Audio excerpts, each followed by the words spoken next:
where we have the book available as well as the toy and the limited Everything run of at vinyl. once. Yeah.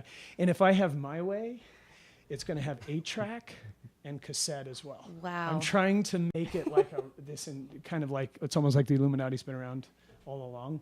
It's like, oh, I didn't know they put out a cassette in 79. No, it's very cool, and especially for record collectors and Yeah. and 8-track collectors, I suppose there Well, that's are. all it is. I mean, that's really what we're looking for. We're looking for that unique person who collects music and special items and art items. And Ron's going to have like limited edition prints signed in the album as well. So we're really trying to kind of think outside that proverbial musician band box, I think. And he has such a huge following, and they really seem to love our music. So it's kind of a win-win situation. Definitely. Would you guys like to play a few more songs for us? Sure. We should probably do a couple of Ron songs.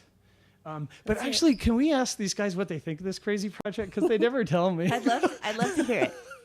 Put them on the spot. Let's start with Jack. Well, Jack has to produce us, and so he's our main producer with the band, and plays drums and backup vocals. All right, so it's a pain in the ass to put up with these characters. Yeah. But it's worth it, right? It is worth it. Yeah, we usually start off with Jack Medicine here on his guitar. You know, he lays down some sort of a skeleton, and we build. So that's my world, is production and mixing and trying to get good sounds. So we're happy to do it. And Ron English writes really good lyrics, so it's fun, and they stick in your head. So Yeah. can't go to sleep because you're like thinking about songs. They a lot of them have to do with his paintings, and they're like social commentary about a lot what's going on. If you break down the lyrics, we're singing a lot about the war. We're singing a lot about Barack Obama. We're singing a lot about John McCain. You know, even George W. Bush. I mean, we're singing about MC Supersized. You know, things like that. So that's sort of my way of staying connected with things artistically, because normally I don't write about that kind of stuff because it's very pop oriented. And the sound is supposed to actually reflect that as well. We're a pop rock band. We're not trying to be some alternative indie like cool thing. We're trying to really just bring in that hook as quickly as possible. And that's actually a nice segue to Michael, because Michael is our, he brings in these really unique keyboard sounds, and he brings in the ripping leads, because Ron and I love classic rock, so he brings in that amazing lead aspect. But I'll let him. And the horn. Speaking of which, I have to play 3 instruments every time I play. Yeah. And although it's hard work, it's a lot of fun. When we do the songs, I'm ended up playing each instrument separately. Then I got to figure out how am I going to do this live. So that makes it a challenge and keeps me going, and I love it. And it's fun playing with someone who has lots of songs that just wants to keep on writing and writing. So thanks, Ron English. Thanks, Jack Medicine. And here's Craig, the bass player. The tasty. All I do is play the bass. So pretty damn good. And quite well, yeah. Thank you. Well, you talked a little bit about being pop music and not indie and not that kind of thing. Yeah. I noticed you guys remind me a little bit of the Eels. You familiar with the Eels? Yeah. Yeah. Wow. That's great. That's great. Kind of have that sound. Yeah. Wow. Who else? I mean, would you say are people you've taken influence from or strive to? Well, I have to be really frank and honest. Like, I'm kind of stuck in a rut with the Illuminati. Like, I don't write like my stuff at all, and it's hard because I want the songs to sound like they're a batch and a group of songs that will, go down in musical history as a part of a movement, as a part of just a fun time for all of us. Whatever, I want them to capture an essence, but.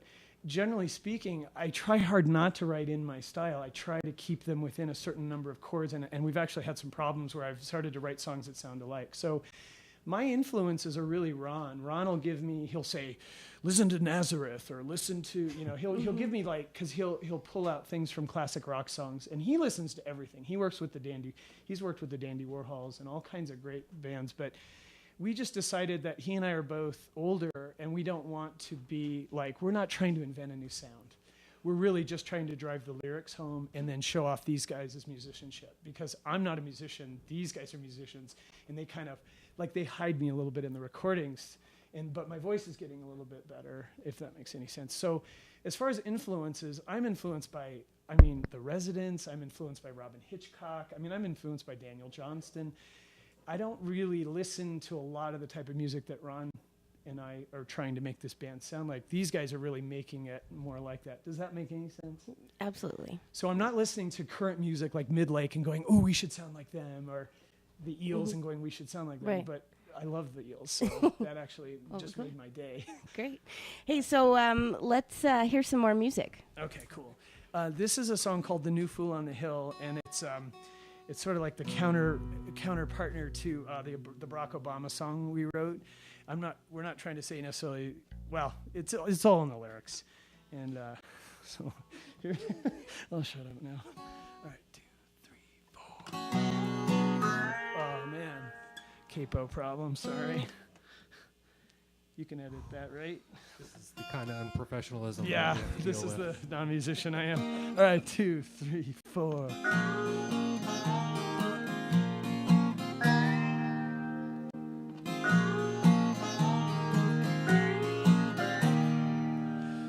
If you speak of miracles, no one will hear you.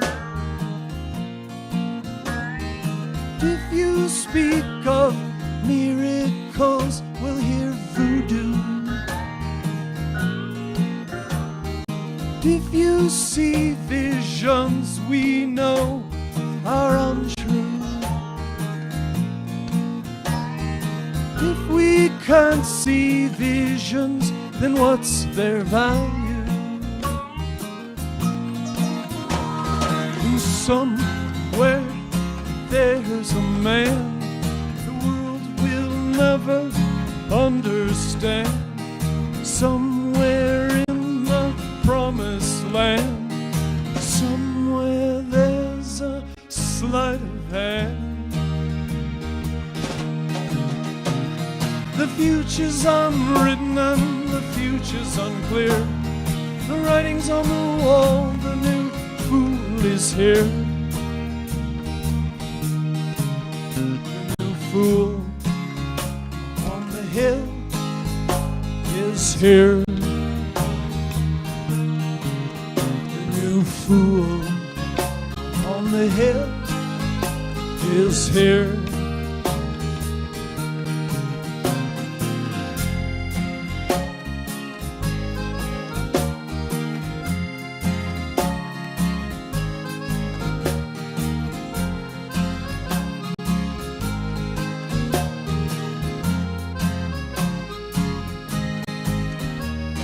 Somewhere between praise and ridicule, somewhere between mountain and molecule, between silver linings and golden rules, foolish sages and brilliant fools, value and vice, sin and virtue. Somewhere there's a miracle long overdue, and if you believe it doesn't have to be true. Well, there are sights that go unnoticed, and there are sounds we just can't hear. The writing's on the wall, the new fool is here. The new fool on the hill is here. Fool on the hill is here. The new fool on the hill is here.